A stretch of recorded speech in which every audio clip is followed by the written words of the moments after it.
los cargos de manera tan gloriosa como Moisés hizo. Aún con los milagros de Moisés, él enfrentó la oposición de Yanes y Jambres. Dios dio a Moisés y a Aarón la instrucción de mostrar al faraón una señal en su primer encuentro con el rey, lanzando la vara de Aarón al suelo. Dios sabía que el faraón exigiría una señal. Después de que Aarón hizo esto, la vara en su mano se transformó en una serpiente. El faraón no tardó en llamar a sus magos, cada uno de los cuales logró transformar su propia vara en serpientes. La serpiente de Aarón devoró las serpientes que los magos usaron, lo que debería haber sido interpretado como una advertencia ominosa para la corte del faraón. La serpiente de Aarón, Éxodo capítulo 7, versículos 8 a 13. Ahora, el Señor dijo a Moisés y a Aarón: cuando el faraón os diga, realizad un milagro para probar vuestra autoridad, entonces di a Aarón: toma tu vara y lánzala delante del faraón, para que se transforme en serpiente. Así, Moisés y Aarón fueron hasta el faraón, e hicieron exactamente como el Señor había ordenado. Aarón lanzó su vara delante del faraón y de sus siervos, y ella se transformó en una serpiente. Entonces el faraón llamó a los hombres sabios, habilidosos en magia y adivinación, y a los hechiceros, habilidosos en brujería, y también esos magos sacerdotes adivinos de Egipto, hicieron lo mismo con sus artes secretas y encantamientos, pues cada hombre lanzó su vara y se transformaron en serpientes. Pero la vara de Aarón devoró sus varas. Sin embargo, el corazón del faraón se endureció, y él no los escuchó, como el Señor había dicho. Los magos del faraón tuvieron éxito en realizar milagros 2 veces más, igualando las señales que Moisés y Aarón les mostraron. La primera plaga que Moisés invocó sobre los egipcios fue una plaga de sangre. Los magos también lograron transformar el agua en sangre, como Moisés había hecho con el río Nilo. Éxodo capítulo 7, versículos 19 a 22. Plaga de sangre.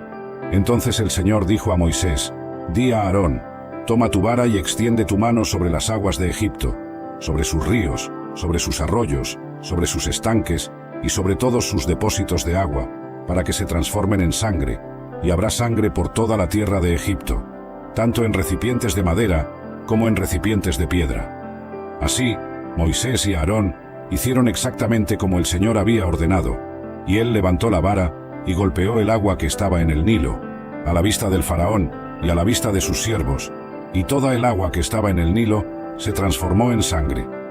Entonces los peces que estaban en el Nilo murieron, y el Nilo apestaba, de modo que los egipcios no podían beber el agua del Nilo, y la sangre estaba por toda la tierra de Egipto.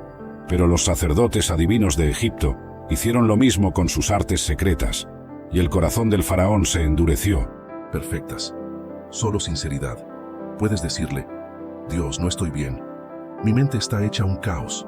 No puedo dejar de pensar en esto, ayúdame. Enséñame a ver las cosas como tú las ves.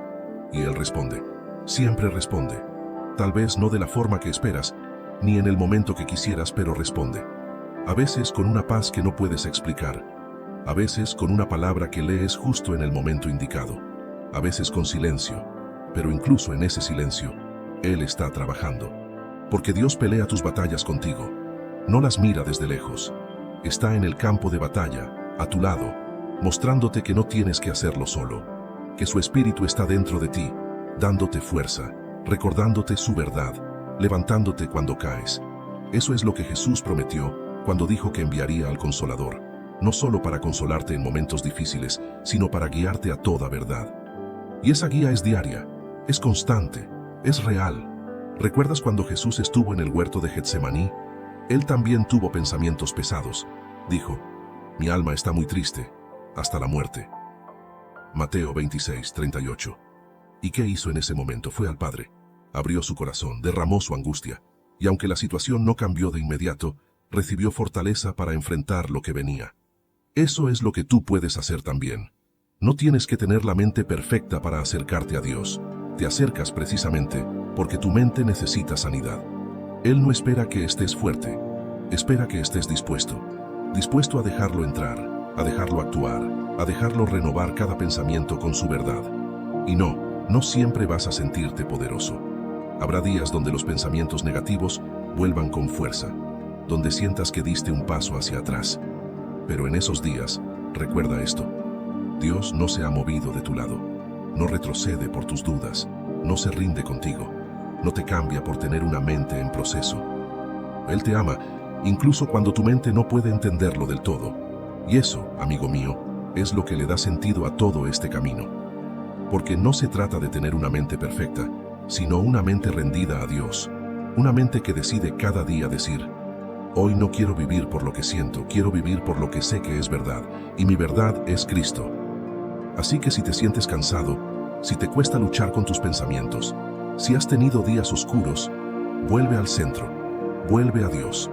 Recuérdale a tu alma que no estás sola, que hay un Padre que entiende cada pensamiento que te duele, y que no solo lo entiende, lo quiere sanar. Parte 5. Aprende a hablarle a tus pensamientos, no solo a escucharlos. Sí, leíste bien. Porque la mayoría de las personas solo hace una cosa con los pensamientos: los escucha, les da espacio, los deja correr por la mente, les permite instalarse como si fuera... ¿Está detrás de esta máscara? Entonces, sigue atento, porque lo que viene en el próximo bloque te dejará sin aliento. Escúchame bien, elegido, porque esto cambiará tu visión para siempre. La claridad mental que ahora posees nunca ha sido producto del azar. No es una simple virtud, ni un regalo casual del destino. Detrás de tu impecable lucidez hay una misión cuidadosamente diseñada desde planos superiores, algo que escapa completamente a la comprensión ordinaria. Cada pensamiento claro, cada intuición precisa, es una capa más en la protección psíquica que ha sido activada en ti por una fuerza que supera todo entendimiento humano. ¿Sabes por qué últimamente los ataques contra tu paz interior han sido más frecuentes e intensos? ¿Por qué parece que alguien quiere desesperadamente derribar la muralla de tu mente? Es porque tu poder mental revela tu verdadero propósito. Un propósito que amenaza directamente las agendas ocultas de quienes intentan frenar tu avance. Cada ataque que recibes, cada intento de sabotaje emocional, es en realidad una prueba estratégica para medir hasta qué punto puedes resistir. Quieren descubrir cuán profundo es tu potencial real, y lo que han encontrado hasta ahora los ha dejado absolutamente aterrados. Lo que pocos entienden es que esta resistencia, esta fortaleza mental que muestras, no es únicamente defensiva. Muy pronto entenderás que tu mente no solo repele ataques, también está siendo entrenada para confrontarlos activamente. Se acerca el día en que tendrás que utilizar conscientemente este poder para defender lo que amas y proteger aquello que representas. Pero atención, esto requiere que estés plenamente consciente de quién eres realmente y qué papel cumples en este gran juego cósmico. Aquí llega la revelación que necesitas escuchar con urgencia. Muy pronto recibirás una señal inconfundible que revelará exactamente el motivo por el que has sido preparado. Una situación crítica está a punto de surgir y tu poder mental será la llave para resolverla. Esta situación no solo te afectará a ti, sino que tendrá consecuencias directas sobre las personas que más valoras en este mundo. Será entonces cuando entiendas plenamente por qué tu claridad mental fue activada justo ahora y no antes. Pero aquí viene el clímax que sacudirá tus emociones hasta la raíz. En este preciso instante, alguien muy cercano a ti está siendo manipulado para que dude de tu propósito y de tu integridad. Esta persona será clave en la prueba final que pronto enfrentarás. ¿Quién es esta persona y cómo influirá en tu destino inmediato? Mantente alerta, porque lo que descubrirás a continuación te revelará si estás... Esta experiencia capacita a los creyentes con poder para testificar y vivir una vida plena en Cristo. En el día de Pentecostés, los discípulos experimentaron este bautismo de manera poderosa, recibiendo no solo la capacidad de hablar en otras lenguas, sino también un nuevo vigor espiritual para cumplir la misión de Jesús. Pedro, antes temeroso, ahora predicaba con valentía, y la iglesia comenzó a crecer exponencialmente. El bautismo en el Espíritu Santo no es solo un evento único, sino una experiencia continua de ser llenado y reabastecido por el Espíritu. En Efesios 5:18, Pablo alienta a los creyentes a ser constantemente llenos del Espíritu. Y no os embriaguéis con vino, en lo cual hay disolución, sino sed llenos del Espíritu. Esta llenura continua es necesaria para mantener la vitalidad espiritual y la eficacia en el servicio cristiano. Además del poder para testificar, el bautismo en el Espíritu Santo trae una mayor profundidad de comunión con Dios y una sensibilidad aumentada a su liderazgo. Los creyentes son capacitados para discernir la voluntad de Dios y para responder de manera obediente y fiel. Esta experiencia es una invitación a una vida más profunda y abundante en el Espíritu. Transformaciones y testimonios. Relatos de transformación de vida a través del Espíritu Santo son abundantes. Testimonios de sanidad, liberación y renovación espiritual confirman la obra poderosa del Espíritu en nuestra era. Por ejemplo, muchos cristianos relatan un cambio profundo en sus vidas después de experiencias intensas de oración e intercesión, en las que sienten la presencia del Espíritu Santo de manera palpable. Un testimonio notable es el de David Wilkerson, fundador del Desafío Juvenil. En su libro La cruz y el puñal, Wilkerson describe cómo, guiado por el Espíritu Santo, fue llevado a trabajar con pandillas de Nueva York, resultando en la conversión de muchos jóvenes delincuentes y en la fundación de un ministerio mundial. Otro ejemplo es el avivamiento en Azusa Street, a principios del siglo XX. Este movimiento, liderado por William J. Seymour, vio a miles de personas siendo bautizadas en el Espíritu Santo, resultando en milagros, sanidades y una renovación espiritual que impactó al mundo entero. El avivamiento en Azusa Street es frecuentemente citado como el nacimiento del movimiento pentecostal moderno, que enfatiza la obra continua y poderosa del Espíritu Santo. Además de estos eventos históricos, muchos cristianos experimentan la obra transformadora del Espíritu Santo en sus vidas diarias. Relatan una paz profunda en medio de dificultades, orientación clara en decisiones importantes y una alegría renovada en el servicio a Dios y a los demás. Estos testimonios son un recordatorio poderoso de que el Espíritu Santo está activo y operante en nuestro mundo hoy, trayendo transformación y simplemente permanecer quieto y dejar que el Señor pelee por ti. Qué alivio tan grande es esa promesa. Es la que Dios le dio a Moisés en el Mar Rojo. El Señor peleará por vosotros y vosotros estaréis tranquilos. Éxodo 14:14. Qué responsabilidad tan grande. Tu vida es un mensaje vivo, y cada acto de obediencia a Dios es un capítulo que revela su gloria y desmantela las obras de las tinieblas sin que siquiera levantes un dedo. Por eso, la jornada del elegido es una de constante refinamiento y entrega. No se trata de adquirir más poder, ya lo tienes. Se trata de rendirte más al poder que ya habita en ti. Es un camino de morir a tu yo todos los días, para que Jesús viva plenamente a través de ti, como decía el apóstol Pablo en Gálatas 2:20. Con Cristo estoy juntamente crucificado, y ya no vivo yo, mas vive Cristo en mí. Este poder silencioso, elegido, no es un arma para tu ego, jamás. Si lo usas para enaltecerte, el Señor mismo se encargará de cortarte el suministro. Es una herramienta sagrada para el reino de Dios. Es una luz que no busca cegar a los demás con tu santidad, sino guiarlos fuera de su oscuridad. Es una sal que no busca irritar la herida, sino sazonar y preservar la verdad en un mundo en descomposición. Al abrazar esta verdad con humildad y discernimiento, te conviertes en un agente de cambio divino, una pieza clave e irreemplazable en el tablero del Señor. Tu mera existencia se transforma en una pregunta incómoda para quienes viven en la complacencia del pecado y en una respuesta esperanzadora para quienes buscan desesperadamente la verdad. Y es que esta fuerza, este poder que no hace ruido pero que lo cambia todo, actúa como algo fascinante y aterrador a la vez.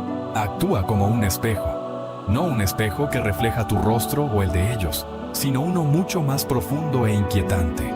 Un espejo que refleja el alma, y es precisamente en ese reflejo, elegido, donde comienza la verdadera destrucción de la falsedad, un proceso que desentrañaremos a continuación. Prepárate, elegido, porque ahora entramos en el arsenal secreto, en la armería del Señor diseñada para ti. La primera y más desconcertante herramienta es tu silencio estratégico. ¿Cómo perturba esto al enemigo? En un mundo que chapotea en el ruido, la contienda y la necesidad de tener la última palabra, tu silencio es un lenguaje que los espíritus impuros no pueden soportar. Te provocarán, te insultarán, te tenderán trampas verbales esperando que muerdas el anzuelo. Quieren arrastrarte a su ciénaga de amargura. Pero tú, operando con el discernimiento que te concede el Espíritu Santo, sabes que no debes entrar en ese juego. Tu silencio, elegido, no es pasividad, es una declaración de soberanía espiritual. Es decirle al enemigo, Hicieron de seguir mi instrucción. Se sumergió en el Jordán 7 veces, conforme a la palabra del hombre de Dios, y su carne se restauró, y quedó limpio como la carne de un niño. Después de eso, Naamán regresó a mí, él y todo su séquito, y se presentó ante mí, diciendo, He aquí, ahora sé que en toda la tierra no hay Dios sino en Israel. Ahora pues, acepta un presente de tu siervo. Pero dije, vive el Señor, ante quien estoy, que no lo aceptaré. Él insistió, pero me negué. Naamán entonces pidió tierra para llevar consigo, tanto como 2 mulas pudieran cargar, pues ya no ofrecería holocausto ni sacrificio a otros dioses, sino solo al Señor. Después de la partida de Naamán, ocurrió un incidente con Giesi, mi sirviente. Codició los regalos que Naamán había traído, y en secreto fue tras él. Cuando Naamán lo vio corriendo tras él, bajó de su carro para encontrarse con él y preguntó, ¿todo va bien? Giesi mintió, diciendo que yo lo había enviado a pedir un talento de plata y 2 cambios de ropa para 2 jóvenes de los hijos de los profetas. Naamán prontamente le dio más de lo que había pedido. Cuando Giesi regresó y se presentó ante mí, le pregunté de dónde venía. Mintió nuevamente, diciendo que no había ido a ningún lugar. Pero yo conocía la verdad y dije, ¿acaso mi corazón no fue contigo cuando aquel hombre se volvió de su carro a tu encuentro? Era la hora de recibir dinero, de recibir ropas, olivares, viñas, ovejas, bueyes, siervos y siervas. Por lo tanto, la lepra de Naamán se pegará a ti y a tu descendencia para siempre. Y Giesi salió de mi presencia leproso, blanco como la nieve. Tras la partida de Giesi, mi corazón estaba pesado con reflexiones profundas. La tristeza por su acto deshonesto y la gravedad del castigo que le impuse ocupaban mis pensamientos. Yo, Eliseo, como profeta de Dios, había sido colocado en una posición de gran autoridad y poder, y con eso venía una enorme responsabilidad. La situación con Giesi era un recordatorio doloroso de las consecuencias de la corrupción y la codicia, y de la importancia de la integridad en el servicio a Dios. Reflexionaba sobre la relación de un líder con sus discípulos y sirvientes. Giesi había estado conmigo durante muchos eventos significativos y había sido testigo de innumerables milagros. Aún así, sucumbió a la tentación de la ganancia material. Esto me hacía cuestionar. ¿Fallé en algún aspecto de mi enseñanza o ejemplo? Como líder espiritual, la conducta de Giesi era también un reflejo de mi ministerio. Esta reflexión me llevaba a ponderar sobre la importancia de no solo enseñar, sino también vivir los principios que predicamos. La mentira de Giesi y su subsiguiente castigo eran un recordatorio de que Dios ve y juzga todas nuestras acciones. Como profeta, tenía una percepción aguda de la justicia divina y sabía que la mentira, principios eternos de Dios, incluso en medio de las presiones y tentaciones que nos rodean. Otra cosa que sucede con este nuevo entendimiento es que las Escrituras se convierten en una fuente de consuelo y dirección. Muchas veces, cuando estamos pasando por momentos de dificultad o incertidumbre, el Espíritu Santo trae a nuestra mente versículos y pasajes que hablan directamente a nuestra situación. Esto no es solo una coincidencia, sino una obra intencional del Espíritu, que sabe exactamente de qué necesitamos oír en cada momento de nuestra jornada. Él hace que la palabra de Dios se vuelva personal, como si estuviera hablando directamente a nuestro corazón. Un buen ejemplo de esto es el Salmo 119, versículo 105, que dice: Tu palabra es lámpara para mis pies y luz para mi camino. El Espíritu Santo no solo nos da entendimiento intelectual de la Biblia, sino que también usa la palabra como una guía práctica para nuestra vida, iluminando el camino que debemos seguir y mostrándonos la voluntad de Dios en nuestras decisiones. Y quizás el aspecto más bello de este nuevo entendimiento de las Escrituras sea el hecho de que nos acerca a Dios. Cuanto más entendemos la palabra, más conocemos el carácter de Dios, sus planes, sus deseos y su amor por nosotros. Las Escrituras se convierten en una forma de diálogo con Dios, donde Él nos habla, nos enseña y nos transforma. Mientras hablamos sobre el poder transformador del Espíritu Santo en darnos un nuevo entendimiento de las Escrituras, es natural que desees profundizar aún más en esta experiencia. Si estás buscando una manera práctica y eficaz de conectarte diariamente con Dios y permitir que su palabra ilumine tu camino, te invito a descargar mi devocional digital 30 días de oración, un encuentro diario con Dios. Fue creado para ayudarte a mantener una rutina de oración consistente, guiada por el Espíritu Santo, y a explorar la Biblia de forma profunda y personal, permitiendo que cada día sea una nueva oportunidad de escuchar la voz de Dios. Haz clic en el link del primer comentario fijado y descárgalo ahora mismo. La cuarta cosa que sucede cuando el Espíritu Santo entra en alguien es la experiencia de una paz que excede todo entendimiento. Esta paz no es como la tranquilidad pasajera que el mundo ofrece, ni depende de las circunstancias a nuestro alrededor. Por el contrario, es una paz profunda y sobrenatural, que viene directamente de Dios y permanece en nosotros, incluso en los momentos más difíciles de la vida. Filipenses capítulo 4, versículo 7, describe esta paz de manera perfecta. Y la paz de Dios, que excede todo entendimiento, guardará el corazón y la mente de ustedes en Cristo Jesús. Cuando el Espíritu Santo... Al principio parecen no tener mucho sentido. Con el tiempo, miramos hacia atrás y decimos, ahora lo entiendo. Y es ahí cuando te das cuenta de que involucrar a Dios en cada paso es la clave. Porque aunque no siempre entendamos el por qué en el momento, podemos confiar en que hay un para qué, y ese para qué siempre es bueno. A veces involucrar a Dios en nuestras decisiones también implica soltar lo que creemos que es mejor para nosotros. Y esto es difícil, lo sé, porque a todos nos gusta tener el control, pensar que sabemos qué es lo correcto. Pero cuando te atreves a decir, Dios, sé que esto es lo que quiero, pero si no es lo que tú tienes para mí, te lo entrego, algo poderoso sucede. Es como si soltaras ese peso que llevas cargando y te dieras cuenta de que no tienes que hacerlo todo por ti mismo. Te doy un ejemplo personal. Recuerdo un momento en mi vida donde tenía que tomar una decisión grande y estaba convencido de que sabía cuál era la mejor opción. Pero por alguna razón no sentía paz, así que a regañadientes decidí entregárselo a Dios y decir, si no es lo que tienes para mí está bien, guíame por otro camino. Y vaya, que Dios me llevó por un camino completamente distinto al que yo tenía en mente. Pero ¿sabes qué? Al final fue mucho mejor de lo que jamás habría imaginado. Eso es lo que sucede cuando dejas que Dios esté en el centro de tus decisiones. Así que, en resumen, cuando te enfrentas a una decisión, grande o pequeña, haz una pausa, busca a Dios primero y confía en que Él te guiará. A veces te llevará por caminos que no esperabas, pero te prometo que esos caminos siempre te llevarán al lugar correcto. Sigamos entonces con el tema de las relaciones, porque, seamos honestos, nuestras relaciones pueden ser una de las áreas más desafiantes de nuestras vidas. Ya sea con amigos, familia, pareja o incluso compañeros de trabajo, las relaciones son complicadas. Pero aquí está la clave. Cuando involucras a Dios en tus relaciones, todo cambia. No porque las personas cambien de repente, sino porque cambias tú, y eso marca una diferencia enorme. Primero, vamos a lo básico. ¿Cómo podemos realmente invitar a Dios a nuestras relaciones? Y no hablo solo de orar para que alguien cambie o para que las cosas mejoren, sino de poner a Dios en el centro de cómo te relacionas con los demás. ¿Qué significa esto?